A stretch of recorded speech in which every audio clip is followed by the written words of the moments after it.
गंजा व्यक्ति गाड़ी में चुपके से आटा खा रहा था। अचानक पीछे से एक पुलिसकार आई, एक महिला पुलिसकर्मी गाड़ी से उतरी और गंजे व्यक्ति को ध्यान से देखने लगी। लेकिन गंजा व्यक्ति बिल्कुल भी नहीं घबराया, यहाँ तक कि उसने महिला पुलिसकर्मी को गाड़ी में आने के लिए कहा। महिला पुलिसकर्मी ने चारों ओर देखा और फिर गंजे व्यक्ति की गाड़ी में बैठे तो उन्होंने एक गहरी सांस ली। गंजा व्यक्ति अचानक महिला पुलिसकर्मी से टकराया, लेकिन महिला पुलिसकर्मी ने उसे धक्का देकर अलग कर दिया। गंजे ने रहस्यमय ढंग से लीजिंग को एक कागज का बैग दिया जिसमें सारा पैसा था। असल में वे एक ही गिरोह के थे। लीजिंग और उसके अधिकारी ने जब्त किया गया सादा कपड़ा गंजे को सौंप दिया और वे आपस में लाभ साझा कर रहे थे। तभी एक महिला अचानक ऐसी जगह पर प्रकट हुई जहां उन्हें नहीं होना चाहिए था।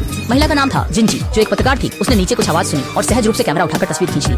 इस समय महिला पुलिस और गंजा व्यक्ति उत्पादन के असमान हिस्से को लेकर बहस कर रहे थे। बहस के दौरान महिला पुलिस ने अचानक गाड़ी की छीनने की आवाज सुनी। उसने हाथ बढ़ाया तो वो वास्तव में गंजे व्यक्ति द्वारा पहले से चुराया गया फोन था। गंजे ने नकाब से महिला पुलिसकर्मी के चेहरे पर कैसे फिर गाड़ी से कूदकर भाग गया। महिला पुलिसकर्मी गुस्से में पिस्तौल निकालकर तुरंत गोली चला देती है और गंजे की जान ले लेती है। नहीं सोचा था ये सब कुछ कैमरे में कैद हो गया। और कुछ दूरी पर एक छोटी झोपड़ी में हाल ही में रिटायर हुआ पुलिस वाला ओल्ड गोंग पत्नी की बीमारी से मौत के कारण इस जंगल में आया था। उसने अपना पुलिस बैच और फोन छोड़ दिया और प्रकृति की गोद में खुद को समर्पित कर दिया। इस समय महिला पुलिसकर्मी गंजे की लाश से निपट रही थी, लेकिन उसकी नजर एक झाड़ियों में पड़ी जो उसे लगा कि वहाँ कोई है।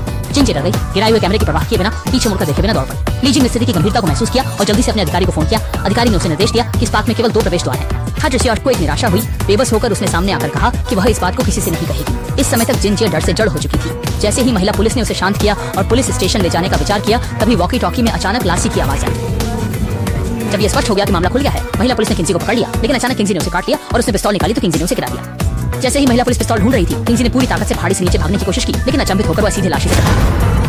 जिंजी लगातार माफी मांगने लगी, कहा कि वह इस बात को कभी नहीं बताएंगी, लेकिन पुलिस उन पर विश्वास नहीं कर रही थी। उन्होंने जिंजी को झील के किनारे खींच लिया क्योंकि यहाँ लाश को निपटाना आसान था, लेकिन उन्होंने सोचा नहीं था कि बाहर आराम कर रहे बू को सब कुछ देख लिया। जब उन्होंने देखा कि जिंजी को मारने ही वाले थे, तब बू ने एक पत्थर फेंककर पुलिस का ध्यान अपनी ओर खींच लिया और फिर मौका पाते ही पीछे से आया। फिर पत्नी ने पुलिस को बंदूक फेंकने और सिर पकड़कर घुटनों के बल बैठने को कहा। तभी जिंजी ने मौका पाकर घटना की वजह बताई, जो पत्नी के मन में भी लगभग वैसा ही था।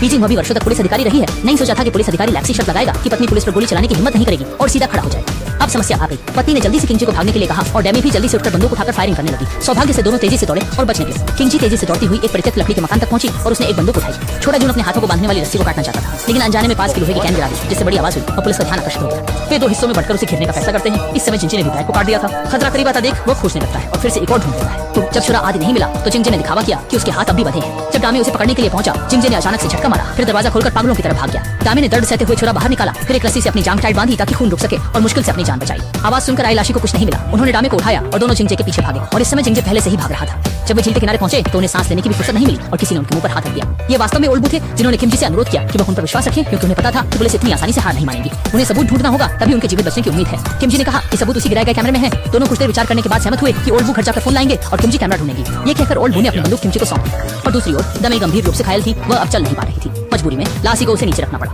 इस समय उनका नेता सांब्याओ आ गया। उसने सामने की खराब स्थिति देखी। सांब्याओ ने लासी को अकेले में बुलाया और उसे बताया कि अब स्थिति बहुत गंभीर है। अगर वे दमे को बचा लेते हैं तो वे दोनों भी पहले ही भाग। मुझे लगता है कि तुम्हें पता है कि तुम्हें क्या